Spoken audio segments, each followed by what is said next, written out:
Salut les amis, bienvenue sur Rhino Ciné. Alors aujourd'hui, triste nouvelle parce que nous apprenons le décès de l'actrice belge Emily Dequesne, donc à l'âge de 43 ans. Eh oui, c'est jeune.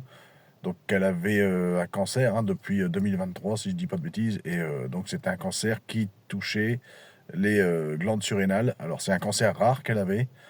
À un moment donné, elle était en rémission et début 2024, ça s'est remis en place en 2024. Je crois, elle a eu une rechute et elle est malheureusement donc décédée aujourd'hui. Et enfin, en tout cas, moi je l'ai su aujourd'hui. Peut-être qu'elle est décédée hier, j'ai pas bien fait attention. Mais en tout cas, nous perdons une grande actrice. Elle aurait pu faire, elle a 43, avec que 43 ans, elle aurait pu faire encore d'autres films. Mais pour moi, c'est déjà une très bonne actrice. Et elle est malheureusement décédée. Donc voilà, comme beaucoup de gens décèdent, j'ai lu ça aussi que beaucoup de jeunes, ça touchait beaucoup de jeunes, de plus en plus de jeunes, de mourir à cet âge-là, à 35, entre 35 et 45 ans, ça commence à toucher beaucoup plus cette génération-là. Et donc, je conçois qu'il y a beaucoup de gens qui meurent à cet âge-là aussi. Mais là, comme je parle de cinéma, donc évidemment, je parle d'Emily Dequesne, c'est quand même malheureux de mourir à 43 ans. C'est quand même assez jeune encore. Et, mais elle avait quand même 26 ans de carrière. Donc, je vais énumérer 5 films avec elle. Je vais vous donner 5 films. Et vous les regarderez. Je referai une autre critique, bien sûr, sur un film, je vous en reparlerai plus tard. Là, je vais vous donner 5 films à regarder avec Emily Dequesne. Donc, il y a évidemment Rosetta, qui est sorti en 1999 des frères Dardenne. Donc, celui-là, à l'époque, j'avais vu la critique sur Ciné Live dans le magazine. Je me rappelle, mon pote, il m'a dit regarde-le, c'est super. Et en fait, j'ai regardé, c'est excellent. C'est l'histoire d'une fille de 18 ans, donc jouée par Emily Dequesne, qui joue justement Rosetta, d'où le titre du film, et qui travaille en usine à 18 ans, qui va se faire virer de l'usine dans laquelle elle travaille à 18 ans. Elle vit encore avec sa mère, elle va essayer de subvenir aux besoins de sa mère. Elle va essayer de trouver un job, se rebeller contre la police qui va l'évacuer du coup, parce qu'elle va être contre le système de se faire licencier. Comme dès qu'elle va se faire licencier, elle va être très en colère contre le système. Elle va se faire même évacuer par la police, mais elle va quand même se battre pour essayer de retrouver un travail à 18 ans, mais un travail qu'elle pense à sa hauteur en fait. De plus vivre dans la pauvreté, mais au moins avoir un seuil de pauvreté normal, un bon seuil pour avoir un boulot, pour essayer de s'occuper de sa mère, tout ça. Un très beau film des frères Dardenne et dans lequel elle a explosé dans ce rôle-là en 99. C'est ce film-là qui l'a fait connaître. Et voilà, en 99. Donc ensuite, je vais revenir sur Le Pacte des loups. Deuxième film à découvrir, c'est Le Pacte des loups de Christopher Gans, donc en 2001. Celui-là, j'avais été le voir au cinéma. Donc, que dire, un film d'aventure. Bon, elle tient pas le rôle principal, mais c'est le troisième rôle quand même. Donc ça se passe au niveau du Gévaudan, donc du temps des chevaliers. Donc le chevalier Grégoire de Fronsac, joué par Samuel Le Bihan, qui arrive sur les terres du Gévaudan pour enquêter sur la bête du Gévaudan qui tue, qui trucide plein de corps. Enfin bon, bref, il va essayer de trouver la bête et essayer de la tuer aussi, effectivement. Mais bon, il y a des ordres religieux dans le film qui empêchent que la bête soit trouvée. Enfin, vous verrez, c'est superbe. Et Émilie Lequesne joue, qui jouera l'amoureuse de Samuel Le Bihan dans le film et qui joue une riche princesse, une riche lady, on va dire, et dont le frère, joué par Vincent Cassel, alors, il est complètement taré, Vincent Cassel, là-dedans, mais bon, elle joue la sœur prise entre le maintien de son frère assez vicieux, joué par Vincent Cassel, et l'amour qu'elle a pour le personnage de Samuel Le Bihan. Donc c'est un film d'aventure, j'en dis pas plus, mais regardez-le, je pense que beaucoup de gens l'ont déjà vu, Le Pacte des loups, franchement, et vous verrez, Émilie Dequesne là-dedans, elle joue superbement bien entre la gentillesse, la fragilité, être sûre d'elle aussi dans le film, elle joue très bien.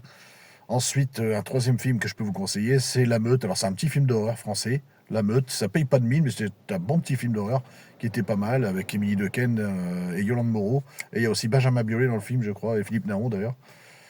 Et donc, elle joue une automobiliste qui prend un autostoppeur qui est joué par Benjamin Biolay, et puis s'arrête à un resto routier, on va dire, et puis tenu par la tenancière jouée par Yolande Moreau. Et évidemment, et à un moment donné, le personnage de. Bon, je vous dis le speech, c'est vraiment le truc du début. Benjamin Biolay, son personnage disparaît. Elle va essayer, donc, Émilie Dequesne, d'enquêter pour essayer de le retrouver. Elle va être prisonnière et la tenancière veut absolument la mettre en pâture à une espèce des créatures qu'elle a dans son auberge, en fait, des créatures bizarres qui veulent la dévorer et tout ça. Donc, enfin, faut regarder le film. Voilà, j'ai trouvé ça sympa. Ensuite, un quatrième film que je peux vous conseiller avec elle, c'est Une femme de ménage avec Jean-Pierre Bacry et puis elle, Émilie Dequesne, donc, où évidemment Jean-Pierre Bacry n'est plus avec sa femme, enfin avec sa compagne. Du coup, il y a une femme de ménage, donc une jeune femme de ménage jouée par Émilie Dequesne qui cherche du travail, donc elle va être prise chez Jean-Pierre Bacry, et puis évidemment, irascible, râleur comme il est d'habitude le Bacry, comme il était plutôt. Et du coup, bah, évidemment, au début, ça s'enchaîne pas mal, puis après, puis elle, avec l'âge, il y a une différence d'âge énorme entre son personnage et le personnage de Bakri. Et évidemment, ils vont s'attirer, évidemment. Donc là, il s'agit là de la différence d'âge, avec l'amour. Lui, il était avec une femme plus mûre de son âge. Elle était avec un copain qui l'a largué aussi. Du coup, ils se retrouvaient. Et puis, il y a une attirance envers Jean-Pierre Bacry. Enfin, et après, il y a une espèce de triangle amoureux. Vous verrez dans le film, c'est vachement bien joué aussi. Puis c'est drôle en même temps. Avec Bacry, on est obligé de se marrer un petit coup. Et ensuite, le cinquième film que je voulais vous parler, c'est un film. Alors celui-là, il faut absolument que vous le regardiez. Mais je ne veux pas vous le spoiler parce que je ne sais pas si tout le monde l'a vu ce film. Mais pourtant, je vous assure qu'il est bien. Ça s'appelle À perdre la raison. Et je vous garantis que ce film-là, là-dedans, elle m'a bluffé, Émilie Dequesne. Elle m'a bluffé. C'est avec elle, avec Tahar Rahim. Ils sont en couple dedans. Et évidemment, ils ont plusieurs enfants. Je ne vous dis pas le reste du film, mais je vous garantis que ça part. Ça part de limite de la joyeuseté et ça finit, voilà, ça finit tragiquement. Je ne vais pas vous en dire plus, mais c'est tiré d'un fait réel. Donc, tout ce que vous voyez dans le film est vrai, hein. C'est tiré d'un fait réel qui suit l'histoire d'une femme qui s'appelait Geneviève l'Ermite, si je ne dis pas de bêtises. Donc n'allez pas chercher l'info sur Geneviève l'Ermite. Regardez d'abord le film avec Émilie Dequesne. Ça s'appelle À perdre la raison. Je vous garantis qu'elle joue.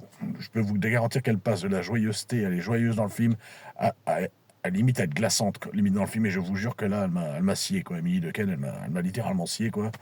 Donc voilà, 5 films au moins à retenir. On a fait bien d'autres encore, hein, mais alors, pour moi, les plus majeurs, pour moi, c'est ceux-là.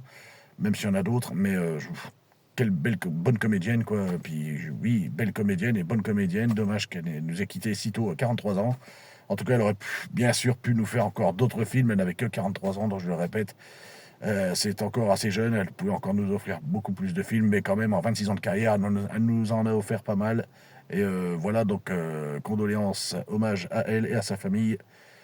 Voilà les amis, j'en reparlerai dans une prochaine vidéo. Je vous énumérerai une nouvelle fois ces 5 films que je viens de vous citer. Je vous mettrai les affiches pour que vous ayez plus de nuances. Et je la ferai demain, cette vidéo d'ailleurs, demain après-midi. Et je vous ferai également la critique de L'amour ouf que j'ai vu la semaine dernière, que j'ai pas eu le temps de faire vu qu'à cause de mon travail. Mais je vous ferai également la critique de L'amour ouf. Voilà, plus un petit hommage encore à Émilie Dequesne. Donc voilà, qu'elle repose en paix. Et on se revoit demain les amis. Allez, à plus.